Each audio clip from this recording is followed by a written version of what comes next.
Here is a boy with 5 small barley loaves and 2 small fish. But how far will they go among so many?" Jesus said, "Have the people sit down." There was plenty of grass in that place, and they sat down. About 5,000 men were there. Jesus then took the loaves, gave thanks, and distributed to those who were seated as much as they wanted. He did the same with. When they had all had enough to eat, he said to his disciples, "Gather the pieces that are left over. Let nothing be wasted." So they gathered them and filled 12 baskets with the pieces of the 5 barley loaves left over by those who had eaten. After the people saw the sign Jesus performed, they began to say, "Surely this is the prophet who is to come into the world." Jesus, knowing that they intended to come and make him king by force, withdrew again to a mountain by himself. Okay. What stands out for you? Anybody? Because I love to ask that question, because God brings different things out for different people, because he's speaking to us and we're all individual. So in hearing that whole reading of the passage, what part of it jumps out for you personally? I think when he asked a question, but he already knew what he was going to do anyways. It was like when he said he was going to test him. Okay. Good. Other than the obvious. Him feeding so many people with so little. Okay. Yeah. In verse 10, it says that Jesus said, "Make the people sit down." Which it kind of reminds me of life, is sometimes God tells us to take a break because sometimes the miracle he's going to perform might take a minute. So he kind of lets us take a break to wait as he is performing a miracle in our lives or for other people. So I know that's kind of what I noticed. Okay, good. Good. Anybody else? It was extravagant. Extravagant? Extravagant, yeah. It wasn't just, okay, let's see, we got 5,000 people. That should be so many grams per person. Okay, we got more than that. And then, like there wouldn't be, I was expecting, when I first read this, that there wouldn't be anything left over. But there's, it's not just a little left over, there is an abundance left over. Yeah. Yeah. So it's kind of, what it reminds me of is the water to the wine, because the wine was exceptional. I've had really exceptional wine. And when you get it, you remember it, because it's so outstanding. Okay? So this is outstanding, just like that, I thought. Okay. Yeah, that's good. Good. All right, let's start picking it apart. I love it. Says sometime after this, there's a whole lot prior to that. What was the last miracle that we looked at? Do you remember? The man. Yeah. Yeah, so this is sometime later. So much has transpired. John the Baptist has been beheaded. There's a lot that's going on between now and then. They point out the fact that this is before the Passover festival. Yeah. So that tells us it's been almost a year, because we saw the Passover festival earlier. So a lot of time has transpired. It's not like Jesus is just walking around every day, just doing stuff. Time is passing by. Who is this lesson for? I know I ask that every week. His disciples, us. Yeah. How do we know that? Because well, I think sometimes it's in the way Jesus words things. I mean, because he was asking his disciples the questions and using those who were, following after him. I don't know if they were disciples yet, but even just using that little boy to perform that miracle, to be able to have a teaching moment, I guess, is what I'm trying to say there. Okay. Yes, and Cindy, I saw your hands. In verse 3. Verse 3, yeah. Then Jesus went up on the mountainside and sat down with who? His disciples. Usually when he goes up on the mountain, he sits down with his disciples. It's a teaching moment. So we have to look at this, not just as, which I point this out because we've been taught to do this, what can I teach somebody about this? What can I, I'm going to use this in a study and I'm going to lay somebody out. He's going to say, no. This is a teaching moment for you. Yeah. So let's go through and see what exactly he was teaching, because I think it's important. Okay, so he's up on the mountainside. Look in verse 5. When Jesus looked up and saw a great crowd coming towards him, he said to Philip, "Where should we buy bread for these people to eat?" He asked this only to test him. Somebody mentioned that, but he already had in mind what he was going to do. What do you think that's all about? That mean old Jesus. No, yeah, right. Well, I think sometimes he he tests our faith. Like, I feel like he, when he asks us questions, it's to kind of see where we're at, like the heart condition, where are we believing Jesus for something or knowing that he can do it when it seems impossible. Again, I'm just speaking from my life. I'm not saying that's the only answer. I just, that's how sometimes he speaks to me when he asks me questions like that, like, what are we going to do? And it's like, wait, don't you know? He's kind of Right. like, no, I want to see if you know what I can do. I want to see what you're going to say. And if you know who I am for this moment in time. So again, that's just for me. I'm not saying that for everybody, but. Right. Do you ever feel like, just a general question, that he's testing us? That he puts things in our life and it's just a test? Or practice. Oh, yeah. A practice. Yeah. Right? Right. You know what they say, practice makes perfect. So Yes. I love the fact that it says he asked this, only to test him, because he wanted to see, what have you learned? What have you gotten? We've been going through Jesus' miracles and signs for the last 4 weeks, almost a month now. And he's saying, okay, 5:30 Tuesday group, I'm going to test you. What have you learned? And that's basically what he's asking. What does Philip say?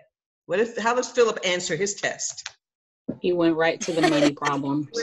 He went right to the problem. Remember this? We've seen this before.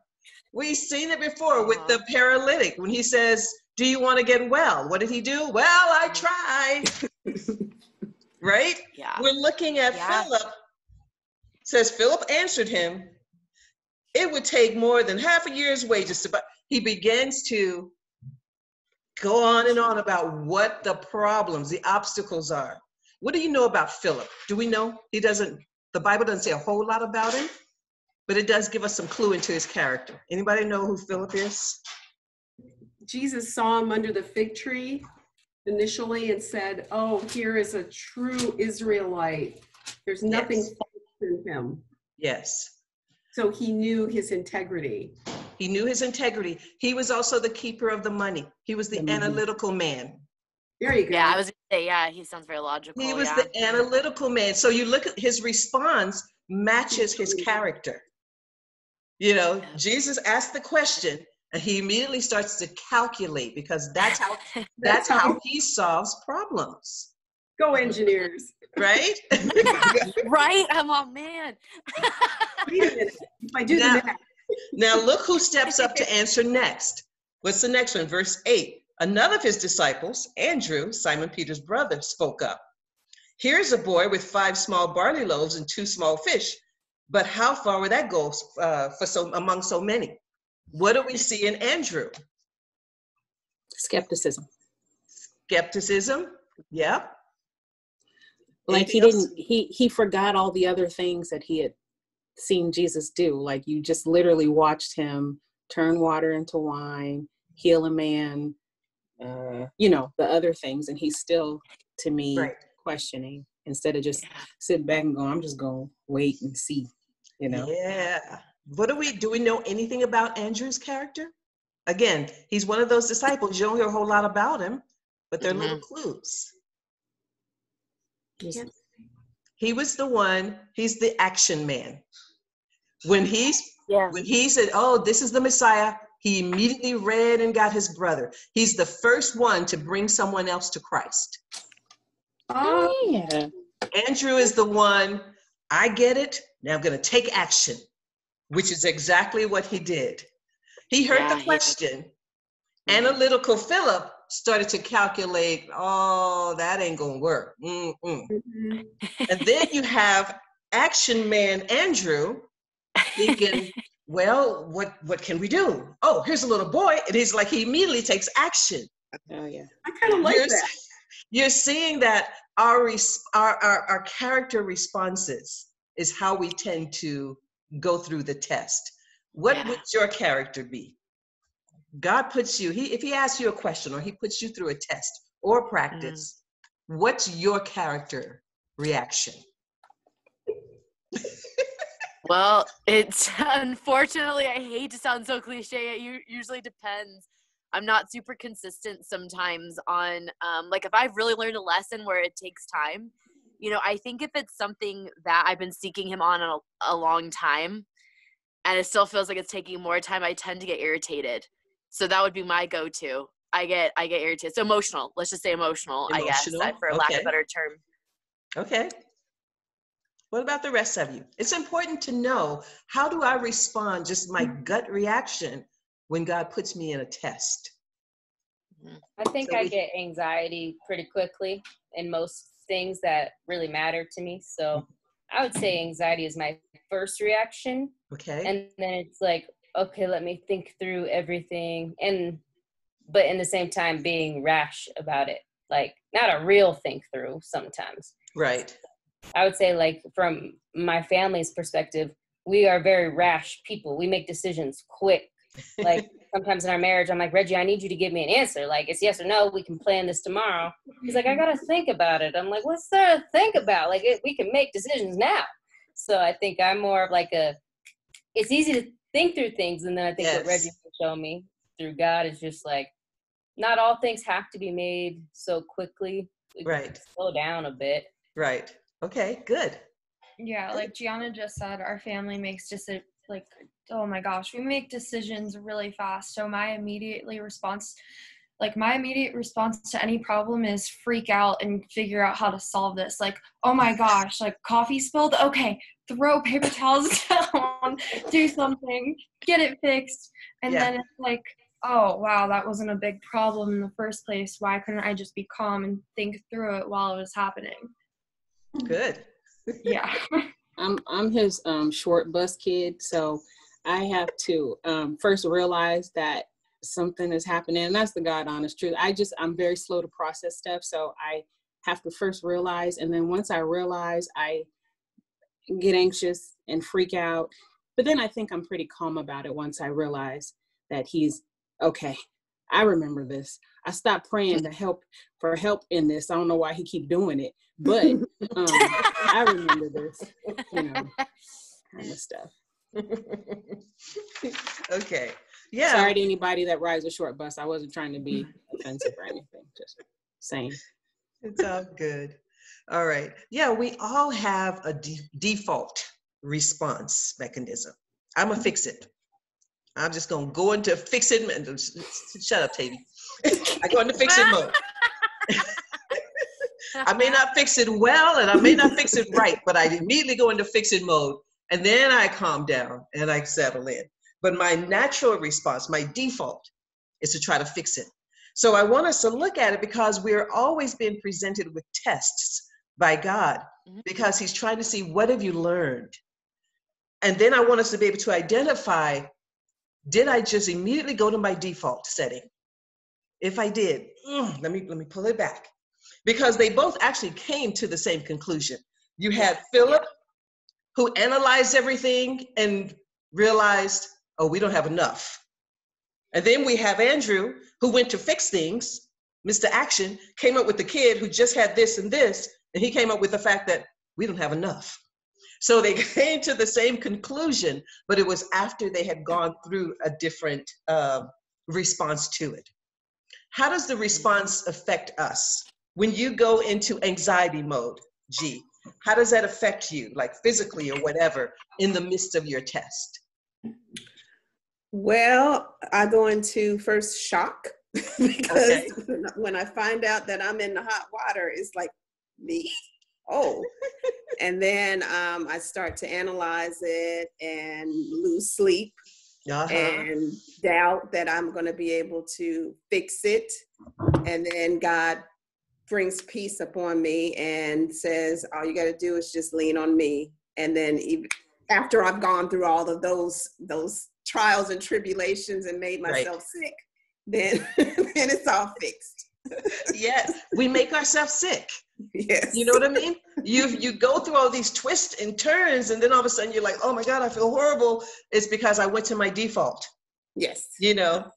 you lose sleep, you can't eat. That's never my problem, but I know it's some people's I go the other way. You might cuss a little. People, there are things, and I think there are things that happens to us physically in our bodies when we go into our default mode. And God is trying, he said, this is a test. I'm trying to get you not to go there. I wrote this little saying as I was going through it this morning, that it was a setup. He asked a question, but it was really a setup. He wanted to see their response, but I put down, it was a setup to see if they would look up. Yeah. You see what I mean? Yeah. It was a setup to see if we will look up. Because he asked a question he knew that we didn't have an answer to. But he wanted to see, what have you learned? You've been with me these last 4 miracles, remember? Plus, because there's some that are not written in the book. Yeah, yep. So there are some things you should have taken notice of and learned. Let's test it and see if you've learned anything. Yeah. Did they look up? Nope. No. Definitely doesn't mention that. That was not. Again. Wasn't there. When we go to time. default setting, we're not looking up. We're looking down, we're looking around at the problem at hand. We're trying to figure out solutions to all of life's woes and worries. We have no idea what they are, so we make ourselves sick. And he's going, will you just look up? Mm-hmm. I love the fact the answer is actually found in the question. Go back and read that question. Bridget, can you read verse 5 again? Yeah. When Jesus looked up and saw a great crowd coming toward him, he said to Philip, "Where shall we buy bread for these people to eat?" Do you guys see the answer in the question? He looked up. Because that's what I noticed first when you first said that. I was like, oh, wait, Jesus did that. He looked up, but then he said, in case you didn't catch it, where shall we buy bread for these people to eat? Oh. Where shall we? Oh, okay. He had already given it. He's going, I know you don't know the answer to this, but I got it. So where should we? It was like an open book test. He's like, where shall we buy food? And just like us, they missed it. We missed it. Oh, wow. You got 5 loaves plus 2 fish in our human hands equal impossible, right? Doesn't matter if I come at it analytically, if I come at it trying to fix things, it still equals impossible. Right. But if I take 5 loaves plus 2 fish plus Jesus, it becomes possible. Yep. We leave him out of the equation. Oh.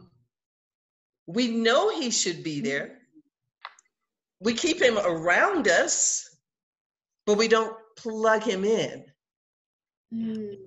You know what I mean? It's like people leaving their Bible sitting nice and pretty on the table, but they don't open it up. You know, it's like God's like, you have me here, but you don't use me. Yeah. Right. So as we go further into it, we start to see what happens when we allow ourselves to be used in conjunction with him, as opposed to us trying to do things without him. But our natural human instinct is to try to do it without him. So hopefully as a team, we can start reminding each other when we're going through something. Don't forget, plug Jesus in. Plug Jesus in, because you're going to stress yourself out. Okay? Yeah. All right, let's see where it goes. All right, so now we've got we got Andrew and Philip and their way.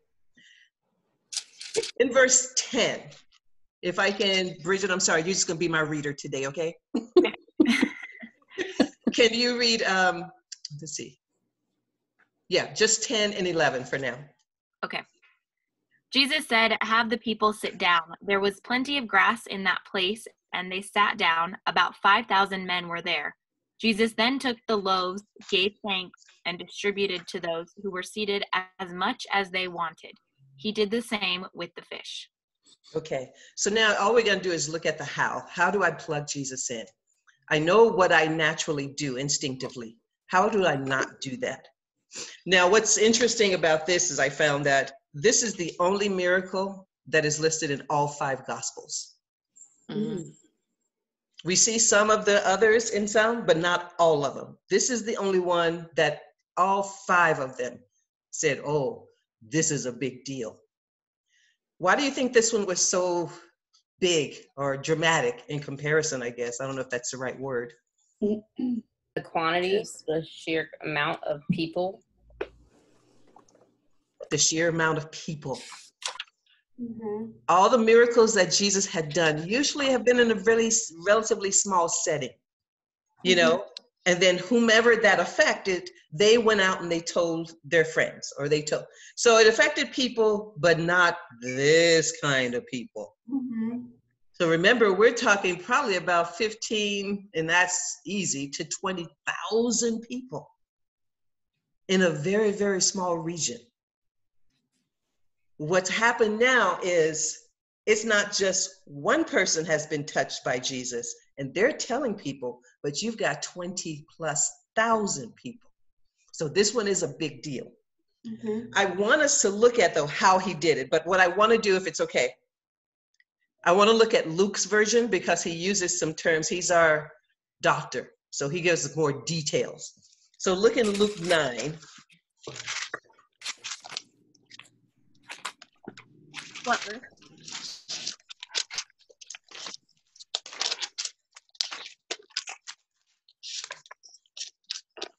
I think someone asked which verse. It's verse 10. It starts in verse 10. Starting in verse 10. Thank you. Well, Luke 9, actually, let's do 13 through 16. That's the part we're looking at. Bridget, please. Sure. He replied, "You give them something to eat." They answered, we have only 5 loaves of bread and 2 fish, unless we go and buy food for all this crowd. About 5,000 men were there. But he said to his disciples, "Have them sit down in groups of about 50 each." The disciples did so, and everyone sat down. Taking the 5 loaves and the 2 fish, and looking up to heaven, he gave thanks and broke them. Then he gave them to the disciples to distribute to the people. They all ate and were satisfied, and the disciples picked up 12 basketfuls of broken pieces that were left over. Okay, love this because he breaks it down. What do you see? I heard somebody say, oh, I thought I did. Do you see anything yet? It again mentions that he looked up. More specifically. More specifically, yeah. Okay, look at 13. He replied, "You give them something to eat." What do you think their response would be? They didn't say anything, but what do you think they're feeling? Like anxiety. What in the good heck is wrong with me? Right? They're like, hello, is this a test too? Because I don't know what you're talking about. He's just called them to something where their mind is blown. They're like, okay, wait, Jesus. We just came to you with this problem. And this is a big problem. There's a lot of people here, and we don't have food to feed them. And you turn around and say, you give them something to eat. Mind is blown. God calls us to things sometimes that we don't see it right now. He's projecting forward. He's saying, you do this. And you're like, me? I can't do that. I don't have the ability to do that. But what do you mean? I'm going to go preach to all these people? He's projecting forward what he's seeing in them. Now it's up to them to catch up to that vision. He says, you give them something to eat. Then they answered again, we only have this, but we ain't got it, Lord. So then look at what he does. He has them sit down in the groups, and then he says, taking the 5 loaves and 2 fish, looking up to heaven, somebody already mentioned that. He gave thanks and broke it. Let's just look at those 3. When we go to God with what we have. It's not enough because they're coming to God. Jesus, what we have is not enough. He says, okay, the first thing you need to do is look up to heaven, right? Then he says you need to what? Give thanks. Give thanks. Give thanks. Give thanks when we don't have enough. How is that possible? Give me an example. How can I give thanks? God, I don't have enough money to pay my rent. Thank you. Well, just thanking him in advance for what he's going to do. Yeah. I Stepping think out it's on kind faith. of like, yeah. Someone explained it to me one time where they're like, I thank God that I have bills because that means I have stuff to pay for. I was like, that's a good point. You know, Yeah. I mean, but again, I think, you know, what it always reminds me of is like when Paul was stating, you know, I've learned to even be joyful, like in the hard times, or like content even in my misery. Right. I know he didn't use those words, I'm paraphrasing, but yeah, like I think it's just thanking him. I don't know, I think of it like even when we're in chains, so if we're like bound to something, we're just like, oh my gosh, this is a situation I can't seem to get out of, I can't escape. It's learning how to still praise in the chains so that the rest of the world sees that it goes beyond just us and sees the strength of that relationship, that there is still always hope no matter what the enemy tries to steal, the world tries to destroy.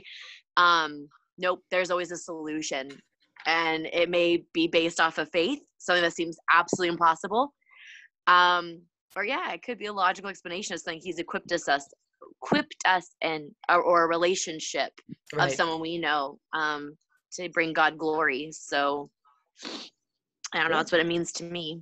Okay. I think it reminds me of we had a sister sleepover night in the church a while back before you were out here, BJ. We were at Delicia's house, and we did a little Bible talk just about writing down a list of things that we want or things that we feel like we still need in our life. And then we then wrote a list of things that we have. And when you mirror the two lists, it shows like God has already provided in all the things that we wanted or desired, but we weren't recognizing them.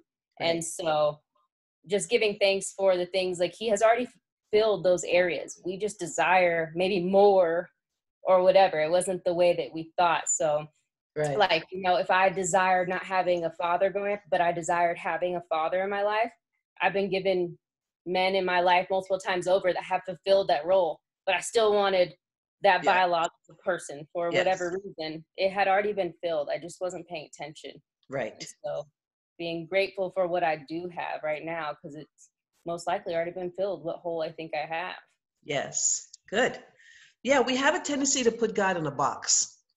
The way that we think he should act or should respond or should bless, it's in our box.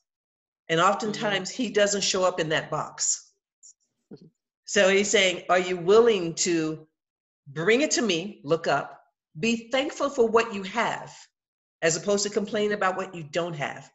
Because in what you don't have is the blessing. But we've got to learn to be thankful even for what we don't have. So we see that he looks up to heaven, he gives thanks, and then I love the third one. What does he do? Bless them. Breaks it. It says he broke it. Yeah. He broke it. Passes it out. There's a blessing, there's a miracle in the breaking. But the breaking is usually the part we run away from.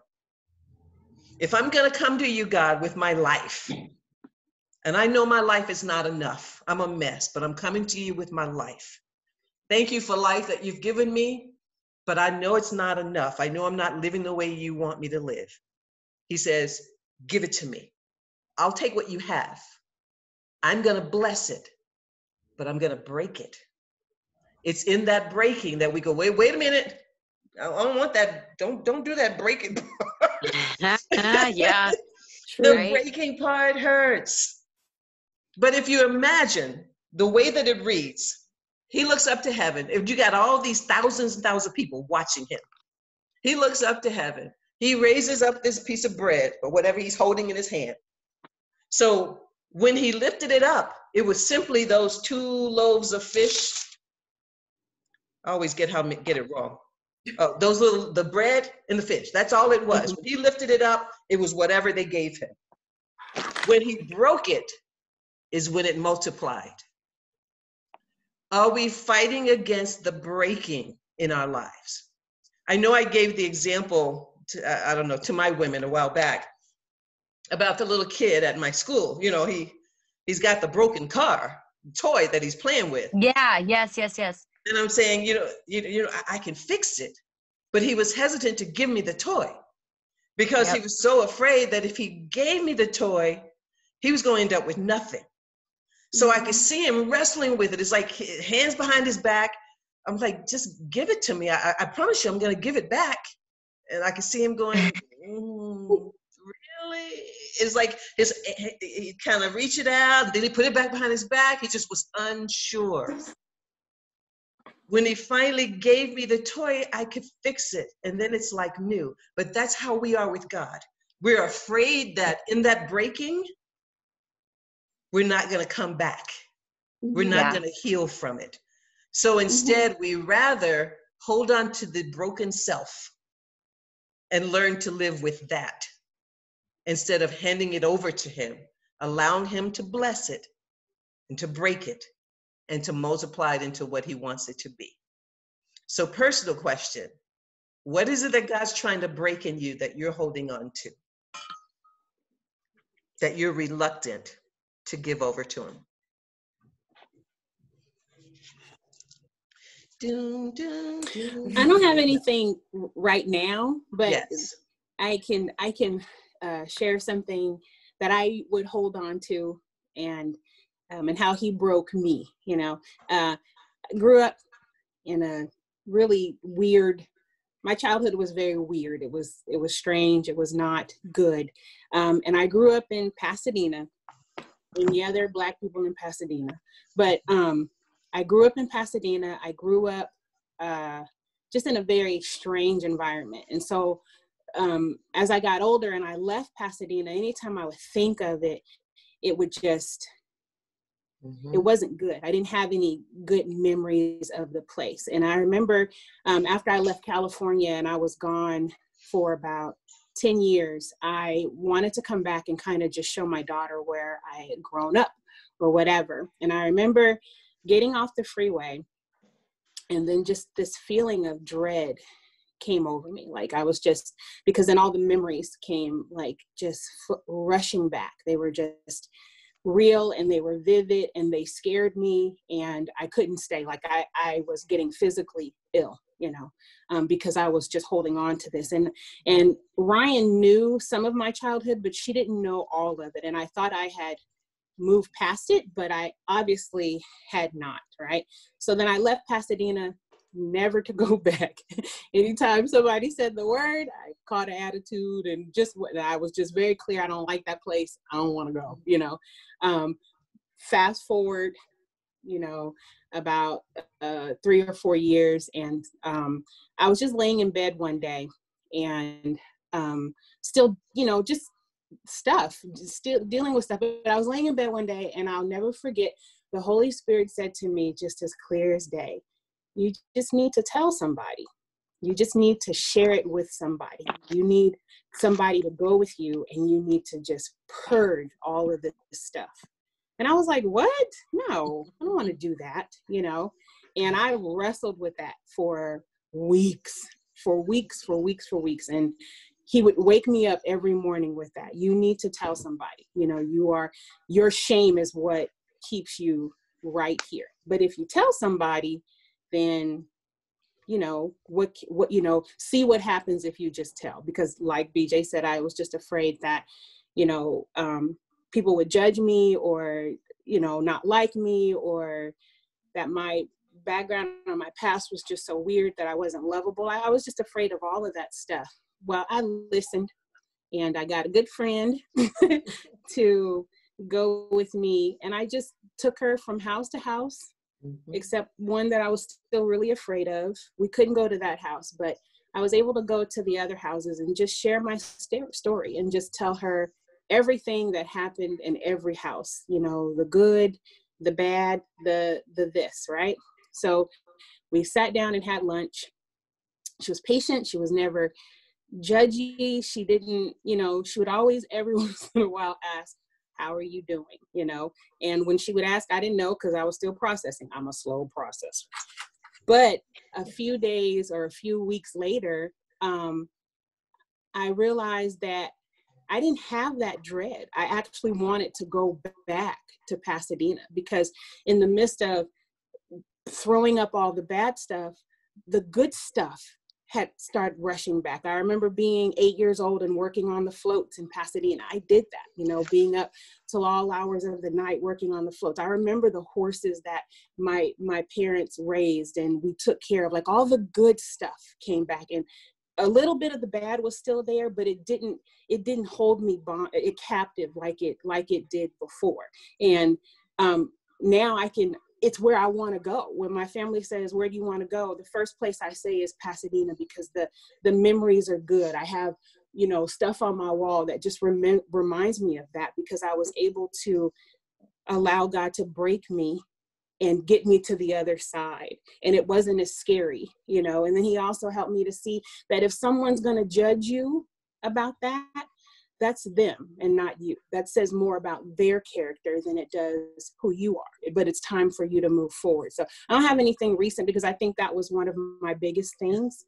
But that, that's a breaking moment for me, because it was really things that just, I couldn't listen to certain music. I couldn't think about certain places because it just made me sad or feel sick or, have, a reaction to it. But the other side of the breaking is just the good stuff. The good memories, the happy times. So sorry, that was long, but no, that was great. That was beautiful. That's what I'm talking about. Just go think about yours, because we all have it. God, where are you taking me? Maybe you've already taken me there, like in Tavy's point of, or maybe I'm still fighting it. Where you're trying to break something in me, because on the other side of that breaking is the blessing. That's where the miracle is. But he's saying, put it in the master's hands, allow the master to break it, and then see what happens. Let's look at what happens. What happened afterwards? It says, taking the 5 loaves and the 2 fish and looking up to heaven, he gave thanks and he broke them. Then he gave them to who? The disciples. Then he gave it to the disciples to distribute to the people. It goes back to his comment when he said, you feed them. Mm-hmm. You give these people something to eat. Yeah. It reminded me of, you think about the wine, the turning the water into wine. Did Jesus himself do the miracle? He spoke the word. He just spoke the word. He spoke the word, and he allowed the servants to go and serve it. With the guy, when he says, pick up your mat and walk, did Jesus pick him up? Mm-mm. No. He spoke the word, but then he called him to get up and do something. With the official son, did Jesus go to the son to heal him? Nope. No. We're seeing very clearly there's a relationship between us and our miracle. It made me think this morning as I was looking at it, I wrote down, the miracle didn't happen in the hands of the master. The miracle happened in the hands of the disciples. It was the master blessed it. He put the miracle in the disciples' hands. Yep. But it manifested itself when they chose to be obedient. Yeah. So we see there's a correlation between our blessing and our obedience to God. God is saying, if you bring it to me, even if it's not enough, I got this. This is not a you problem. This is a we problem. If you bring it to me, I got it. Then you've got to trust me enough to let me break it. That's usually where we fall apart. It says, and then when you do that, I'm going to put it back in your hands, but then I'm entrusting you to do with it what I want you to do. Yeah. There's a relationship going on. It's almost a dance going on. Yeah. He's showing us, I am the God of provision. We looked at all the different ones. We saw that time and space had no hold on Jesus. He didn't have to go to the town where the kid was to heal him. So we see that he's Lord over time and space, meant nothing to him. We saw with the water and wine that he was Lord over all religious traditions, meant nothing to him. And he's saying, I'm also Lord over provision. I can provide for you any and everything I want to. But I'm asking, the one thing I am asking of you is that we do this together. There's a correlation. So that's why he was testing them. He was going, you saw me do the wine thing. You saw me do the get up and pick up your mat thing. You saw me do the healing of the boy thing. Now, let me see if you got it. How are we going to feed all these people? Oh, no, Lord, I don't know how that. He's all, God, y'all didn't get it. That's tough to say.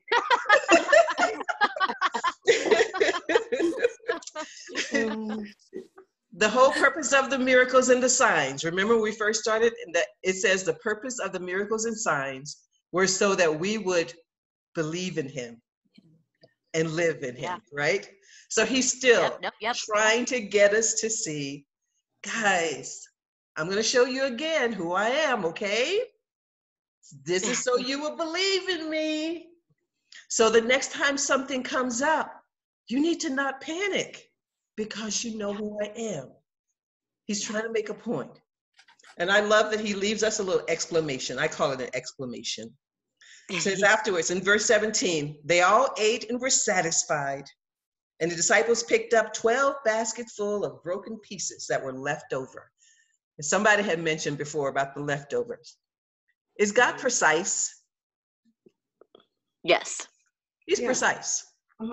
Yeah. He knew how many people he was going to be feeding. So there had to be a reason we had all this left over. Right? Mm-hmm. Oh, yeah. Oh, yeah. It's like I'm not a fabulous cook. I'm an okay cook. But a chef, a fabulous cook, they know how to measure how many people are coming and how much food to prepare so that you don't have all this left over and you don't have too little. Yeah. I would venture to say God's a fabulous cook. So there's a reason he had the leftover. 12 baskets full.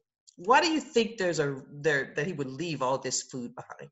Because he also talks about in the other one in John about not being wasteful. Yeah. Yep.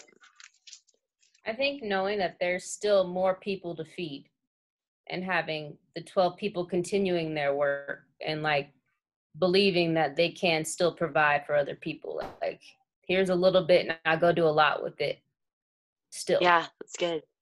Okay. Yeah. Very possible. Very good. Any other thoughts? Maybe that's just the way God is. His grace is extravagant. I think Paul mentions that maybe in Ephesians or something. Mm-hmm. Looks like God doesn't just make it to the boundary and that's all you got. Mm-hmm. It's like overflowing, like Jesus talks about the spring of living water inside of you, the Holy Spirit. There isn't a metered amount and then you run out of it. Right. Like a lot of us, like I tend to think of, okay, I've used up so much and that's it.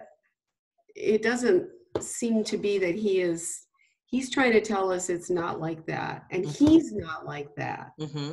And a lesson of like, go do to others what I've done for you. Right. He's generous. That's the word I'm looking for. It took me a while.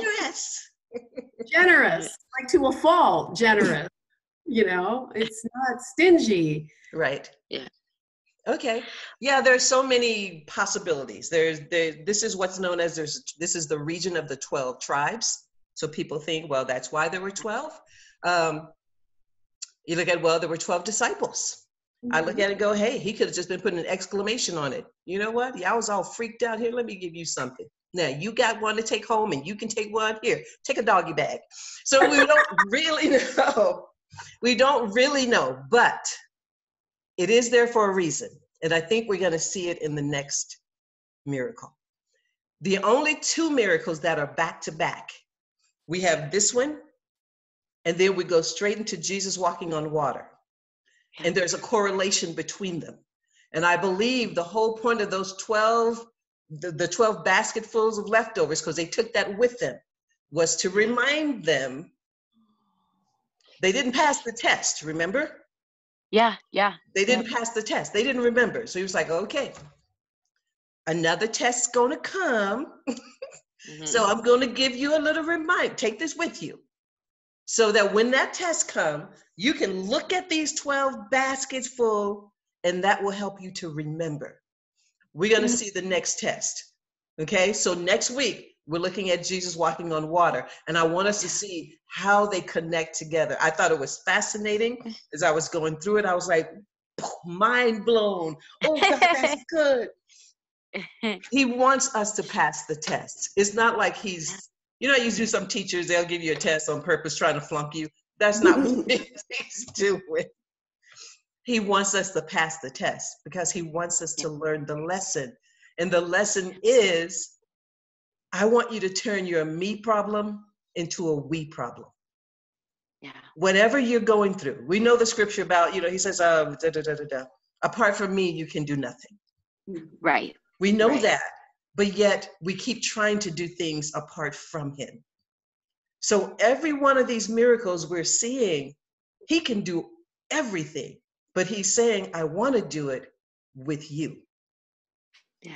I want you to be successful. I want you to pass out the bread and see what it feels like for it to multiply. I know what it feels like. He could have just said, okay, people, eat. He could have just said, okay, manna, fall from heaven. You've done it before. He wanted the disciples to know what it felt like to be able to feed these people, not because they had the ability, but because God had the ability. That's what he wants for our lives. He puts us in situations that blows our mind, like you feed the people, because he wants us to experience something we've never experienced before. And he's saying, you will experience it when you do it with me, as opposed to apart from me. Yeah. Okay? That's all I got. Yeah. So that's it. Isn't it a good one? That was beautiful. Thanks. I was like, oh my gosh, it's just so good. No. It is, yeah. Well, every week, yes. But yeah, that was really good. Really, really good. But yeah, so dig into it. Look, you know, ask yourself some questions.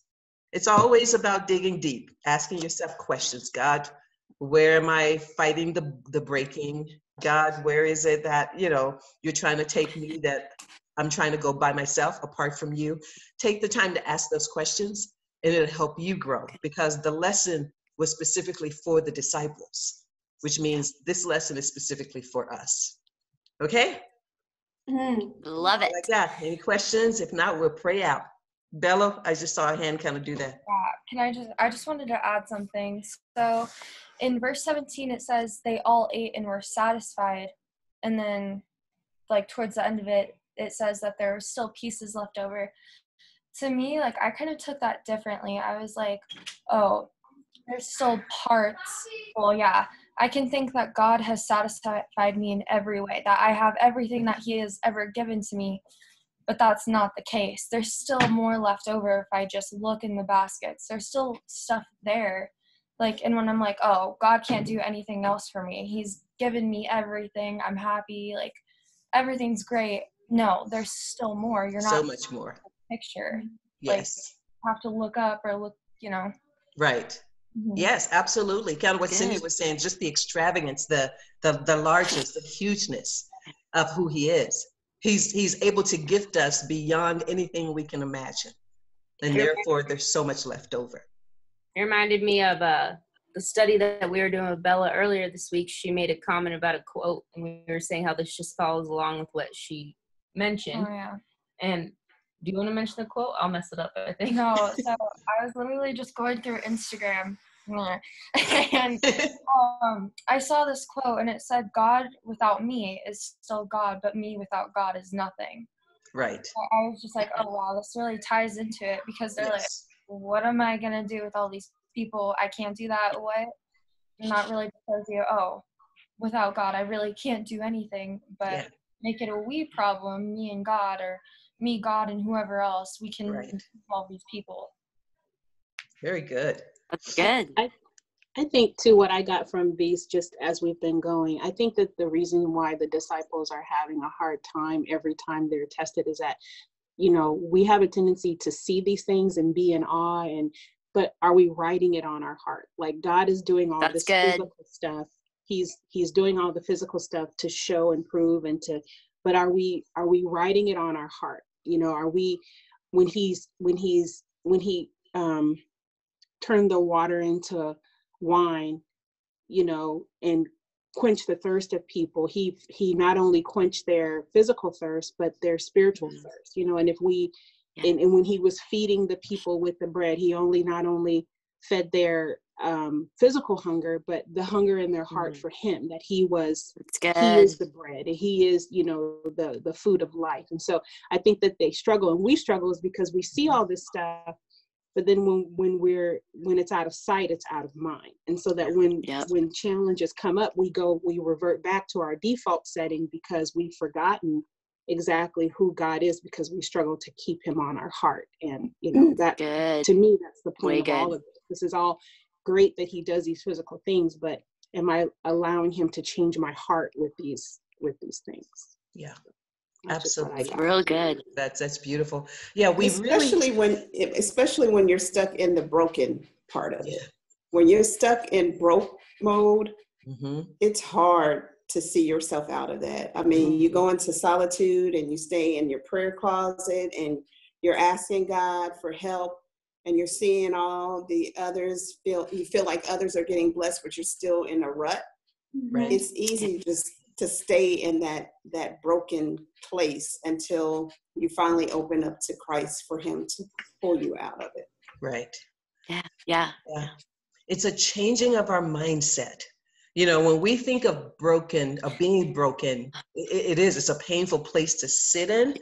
But if you think in terms of, I'm trying to think of an example musically, I don't know who sings, if anybody sings, when you work with a coach, they will spend more time with you working on your break than your ability to sing, which means you have a lower register where you can sing and it sounds great and it's all, Anita Baker-ish. And then you've got a high register there, you're up here like Whitney Houston, but it's that break in between, the ability to flow from one to the other. And I used to hate it early on when they would go, okay, we're going to take a voice lesson, and they'd make you just kind of go, you just like, what the sound like that all the time. Yeah. But they would keep you there on purpose, and you would feel like, this is horrible. I can't sing this. But the whole point was, if I can smooth out that break, they were working on something. And I think if we can look at our breaking in the same way, God, instead of thinking of it as I'm stuck here, you're working on something. It helps us with the transition in our mind, because you don't know how long it's going to take for it to smooth out. Just all of a sudden, it just starts to smooth out. It's when you hear someone sing and they go from that head voice to the bottom and it's seamless. It's because they've spent that time going, That's the place most people give up, because it doesn't feel good, it doesn't sound good, and we want the gold stamp of, ooh, you sound good, girl, and you're not going to get it while you're in that. So if we can look at our breaking point the same way and go, okay, God, it doesn't feel good, doesn't sound good, I don't like it, but if I can stay here, I know you're working on something, you're smoothing things out. And before I know it, it doesn't feel the same. It doesn't sound the same. You know what I mean? So I think God is calling us to a whole different mindset. So it's just, there's so much. Thank you guys for going through this with me. I love it. Thank you. Love it. All right, let's close out in prayer. Let me send you off to a wonderful Tuesday. God, thank you so much for this time. Thank you for revealing yourself to us.